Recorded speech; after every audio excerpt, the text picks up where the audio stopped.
Hello गाइजहरू, मेरो चाहिँ माइतीबाट आमाले फोन गरेछ, उठाउँछ है, पर्नु एकछिन के भन्छ।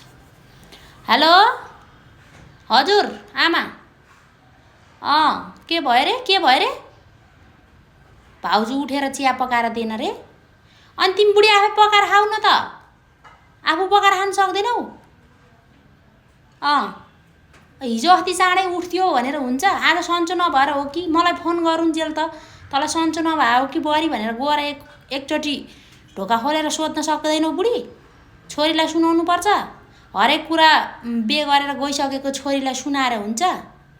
बुहारीलाई माया गर्न सिक क्या बुढी, बुहारीलाई माया गर्न सिक, कुरो बुझ्या हो नि? अचम्म छ बा, तिम्रो यस्तै कुरा लाउने व्यवहारले छ नि बुढी, भोलि पछि लएर बिद्रा आश्रममा राखिदिएला। अनि त्यति बेला मन नदुखाउनु, मेरै व्यवहारले गरेर मलाई राखेको हो भनेर सम्झिनु है, कुरो बुझ्या हो नि? अचम्म, छोरीलाई फोन गरेर सुनाउनुको साटो बुहारीलाई तिमीलाई सन्चो भएन कि बुहारी? अहिले त म सक्दैछु, एक गिलास पानी म तताएर ल्याइदिन्छु भन्न सक्दैनौ बुढी?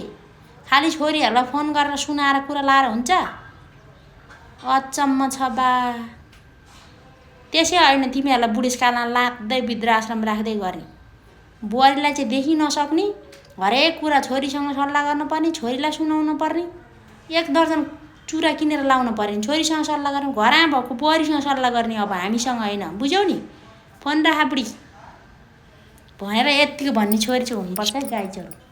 खालि उचाल्ने के पुरुक पुरुक पारेर छोरीहरू पनि।